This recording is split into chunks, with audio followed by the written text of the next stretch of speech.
21வது நூற்றாண்டிலே ஒரு மனிதர் வாழ்ந்தார். கன்வென்ஷன் கீதங்களிலே நிறைய பாடல்களை எழுதினார். தன்னுடைய வாழ்க்கை முழுவதுமே இயேசுவுக்காக அர்ப்பணித்தார். தூத்துக்குடி மாவட்டத்தை சேர்ந்தவர். நல்ல ஒரு தமிழ் மனிதர். இயேசுவுக்காக எதையாவது செய்ய வேண்டும் என்று துடிப்போடு செயல்பட்டவர். அவருடைய பாடல்கள் தெரியாத சின்ன பிள்ளைங்க கூட இருக்க மாட்டாங்க. கன்வென்ஷன் கீதங்கள்ல நிறைய பாடல்கள் எழுதினாங்க. அவர் தன்னுடைய வாழ்க்கையிலே எங்கெங்கெல்லாம் மக்கள் கஷ்டப்பட்டாங்களோ, எங்கெங்கெல்லாம் மக்கள் ஒன்றுமே இல்லாமல் சாப்பாட்டுக்கு கூட வழி இல்லாமல் இருந்தாங்களோ, அவர்களுக்கெல்லாம் தன்னுடைய பணத்திலிருந்து உதவி செய்த மனிதராக அவர் வாழ்ந்தார்.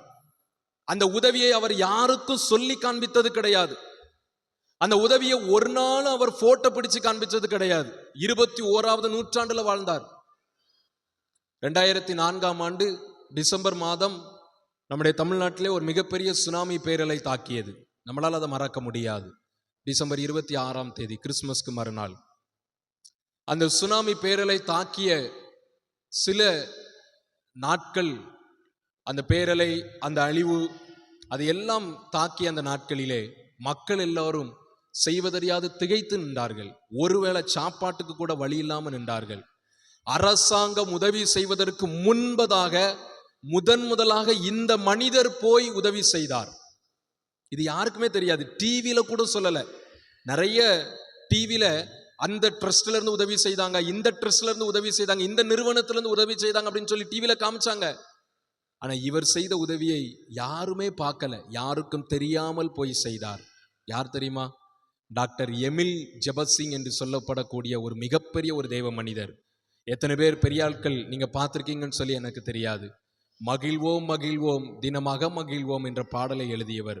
அல்லேலுயா கர்த்தரையை ஏகமாய் துதியுங்கள் என்ற பாடலை எழுதியவர். மந்தையில் சேர ஆடுகளே என்ற பாடலை எழுதியவர்.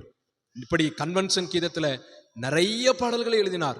தேவசேனை வான் மீது அப்படிங்கிற பாடலை எழுதியவர். வருகையின் பாடல்கள், நிறைய பாடல்களை எழுதினார். நண்பர் சுவிசேஷ ஜபக்குழு, FMBB மிஷனரி ஊழியம் நமக்கு தெரியும். இதை தோற்றுவித்தவர் 4 மனிதர்கள். அவர்களில் ஒருவர் இந்த எமில் ஜெபசிங் அண்ணன். விஸ்வவாணி ஊழியம், மிஷனரி ஊழியம் நமக்கு எத்தனை பேருக்கு தெரியும்? எல்லாருக்கும் தெரியும் இல்லையா? விஸ்வவாணி ஊழியம் நம்ம வீட்டில் உண்டியல் இருக்கிறது. அந்த ஊழியத்தை தோற்றுவித்தவர் இந்த எமில் ஜெபசிங் அண்ணன்.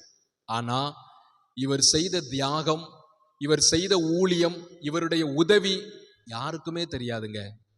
யாருக்குமே தெரியாது. அவர் மரித்த பிறகுதான் அவர் செய்த ஊழியமே இந்த உலகுக்கு வந்தது.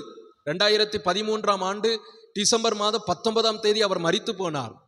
தூத்துக்குடி மாவட்டத்துல VOC என்று சொல்லப்படுகிற நகர்ல கல்லறை தோட்டத்தில் அவருடைய கல்லறை இருக்கிறது.